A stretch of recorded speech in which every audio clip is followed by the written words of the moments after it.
নমস্কার বন্ধুরা, সম্পার রান্নাঘরে আরও একটি নতুন রেসিপি নিয়ে হাজির হয়ে গেছি। আশা করি তোমরা সকলেই খুব ভালো আছো। আজকে তোমাদের সাথে শেয়ার করতে চলেছি ফুলকপির মুইঠা। ফুলকপির এই সিজনে ফুলকপি খেতে খেতে যখন একঘেয়েমি চলে আসে তখন কিন্তু এই রেসিপিটা ট্রাই করা যায়। খেতে ভীষণই ভালো হয় আর সম্পূর্ণ নিরামিষভাবে আমি এই রেসিপিটা তৈরি করে দেখাবো। ফুলকপির মুইঠা তৈরি করার জন্যে আমি এখানে একটা ফুলকপি নিয়ে নিয়েছি আর ফুলকপির থেকে ফুলগুলোকে আমি ছাড়িয়ে একটা গ্রেটারের সাহায্যে গ্রেট করে নিচ্ছি। ফুলকপির মাথাটাই আমি কিন্তু গ্রেট করেছি, ডাঁটিগুলো কিন্তু আমি নেইনি। আর গ্রেট করা আমার হয়ে গেছে। এবারে এখানে একটা মাঝারি সাইজের আলু আমি আগে থেকেই সেদ্ধ করে ম্যাশ করে রেখেছি, সেটা দিয়ে দিলাম। আর দিয়ে দিলাম গ্রেট করে রাখা 1 চামচ আদা। আর এখানে 1 চামচ আমি ভাজা মশলা দিয়েছি। আর এখানে 1/2 চামচ হলুদ গুঁড়ো, স্বাদ মতো নুন, আর একটু ধনে পাতা, আর 3 চামচ বেসন। আর এখানে আমি যে ভাজা মশলাটা নিয়েছি তার মধ্যে জিরে, ধনে আর গোটা গরম মশলা আর 2টো শুকনো লঙ্কা একসাথে ড্রাই রোস্ট করে আমি গুঁড়ো করে রেখেছিলাম, সেটারই 1 চামচ দিয়ে দিয়েছি। এবারে সব উপকরণের সাথে ফুলকপিটাকে ভালো মতন মেখে নেব। আমি এখানে বেসন দিয়ে বাইন্ডিংয়ের কাজটা করেছি, তোমরা চাইলে কিন্তু চালের গুঁড়ো বা ময়দা দিয়েও এটা মেখে নিতে পারো। আর এবারে আমি লম্বা লম্বা করে একটু মুঠো করে তারপরে লম্বা মতন শেপ দিয়ে নিচ্ছি।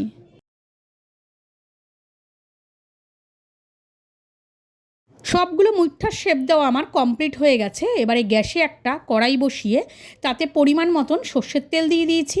আর তেলটা গরম হয়ে যাওয়ার পর গ্যাসের আঁচ মিডিয়ামে রেখে মুইঠাগুলোকে আমি ভেজে নেব। প্রথম ব্যাচে আমি 4 পিস মুইঠা আমি দিয়ে দিলাম। ওপর থেকে গরম তেল ছিটিয়ে যেন সব দিক সমানভাবে ভাজা হয়, তাই ওপরতে একটু গরম তেল ছিটিয়ে দিলাম। আর নিচের দিকটা যখন একটু হালকা লাল হয়ে গেছে তখন আমি উল্টে দিলাম। এইভাবে আমি উল্টে পাল্টে লাল করে মুইঠাগুলোকে ভেজে নেব। মিনিট 2-3 সময় ধরে মুইঠাগুলোকে আমি ভেজে নিয়েছি। আর প্রথম ব্যাচের মুইঠাগুলো আমার ভাজা হয়ে গেছে। একইভাবে আমি সবগুলো মুইঠাই কিন্তু ভেজে নেব।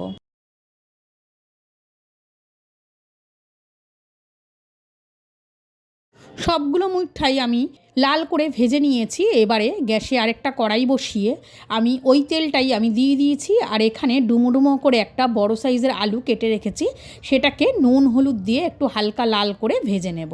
আমার এই রেসিপিটা যদি তোমাদের ভালো লাগে তাহলে একটা লাইক দিও, বন্ধুদের সাথে শেয়ার করো। আর নতুন নতুন ভিডিও পাওয়ার জন্য চ্যানেলটিকে সাবস্ক্রাইব করে আমার পাশে থেকো। অলরেডি যারা আমার চ্যানেলটা সাবস্ক্রাইব করে রেখেছো তাদেরকে অসংখ্য ধন্যবাদ।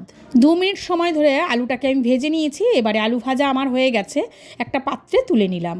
আর এখানে দিয়ে দেবো এবারে একটা তেজপাতাকে আমি ছিঁড়ে দিয়েছি, একটা শুকনো লঙ্কা, একটু গোটা জিরে, আর দিয়ে দিয়েছি 2টো এলাচ, একটা দারচিনি স্টিক আর 2টো লবঙ্গ। ফোড়নটাকে 10 সেকেন্ড ভেজে নেওয়ার পর এখানে দিয়ে দিলাম আদা, টমেটো আর কাঁচা লঙ্কা বাটা। এখানে বড় সাইজের একটা টমেটোর আমি অর্ধেকটা নিয়ে নিয়েছি, 4টে কাঁচা লঙ্কা আর 1/2 ইঞ্চি আদাকে একসাথে আমি মিক্সির জারে বেটে নিয়েছি। এবারে এর মধ্যে দিয়ে দেবো 1/2 চামচ জিরে গুঁড়ো, 1 চামচ ধনে গুঁড়ো, 1 চামচ কাশ্মীরি লঙ্কার গুঁড়ো, 1/2 চামচ হলুদ গুঁড়ো আর স্বাদ মতো নুন আর চিনি দিয়ে মশলাটাকে ভালো মতন কষিয়ে নেব। গ্যাসের আঁচ মিডিয়ামে রেখে মিনিট 3-4 সময় ধরে মশলাটাকে ভালো মতন কষিয়ে নেব। মশলার যতক্ষণ না কাঁচা গন্ধ না যায় আর মশলার গা থেকে যখন তেল ছাড়তে শুরু করবে তখন বুঝে নিতে হবে যে মশলাটা ভালো মতন কষানো হয়ে গেছে। মশলাটা 2-3 মিনিট বাদে আমি এর মধ্যে দিয়ে দিলাম ফেটিয়ে রাখা 3 চামচ টক দই। আবারও মশলাটাকে ভালো মতন কষিয়ে নেব। এই সময় ভেজে রাখা আলুগুলোকে দিয়ে আবারও একটু নেড়ে এবারে ঢাকা দিয়ে মশলাটাকে আলুর সাথে ভালো মতন কষিয়ে নেব।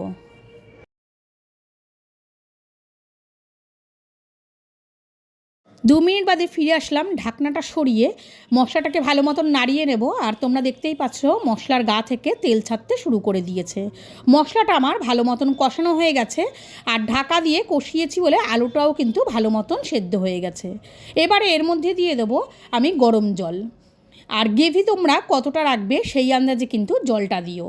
আমি এখানে 1 গ্লাসের মতন জল দিয়ে দিয়েছি, কেননা মুইঠাগুলো ভালো মতন যেন ঝোলের মধ্যে ডুবে যায়। এবারে গরম জল দেওয়াতে সাথে সাথেই ঝোলটা ফুটে উঠেছে। এবারে ভেজে রাখা মুইঠাগুলো দিয়ে দেবো। আর মুইঠাগুলো দেওয়ার পরে কিন্তু খুব বেশি সময় আমি ফোটাবো না, 2 মিনিট আমি ঝোলটাকে মিডিয়াম আঁচে রেখে ফুটিয়ে নেব। আর এই সময় কোনো ঢাকনা দেবো না, কিন্তু ঝোলটাকে ভালো মতন ফুটিয়ে নেওয়ার পর মুইঠাগুলো দিয়ে এখানে এবার আমি দিয়ে দেবো ঘি আর গরম মশলা। আর ঘি আর গরম মশলা দিয়ে তারপর গ্যাসটাকে আমি বন্ধ করে স্ট্যান্ডিং টাইমে আমি ঢাকা দিয়ে 1-1.5 মিনিট রেখে দেওয়ার পর এটাকে সার্ভ করে নেব। এই মুইঠাগুলো খেতে কিন্তু ভীষণই টেস্টি হয়। আর এইরকম একটা রেসিপি নিরামিষের দিনে বাড়িতে কিন্তু ট্রাই করাই যেতে পারে। আর আমার রেসিপিটা তোমাদের কেমন লাগলো কমেন্ট করে অবশ্যই জানিও। তাহলে আজকের মতো এটুকুই। সবাই ভালো থেকো, সুস্থ থেকো। আবারও একটা নতুন ভিডিও নিয়ে তোমাদের সামনে খুব শিগগিরই হাজির হয়ে যাব।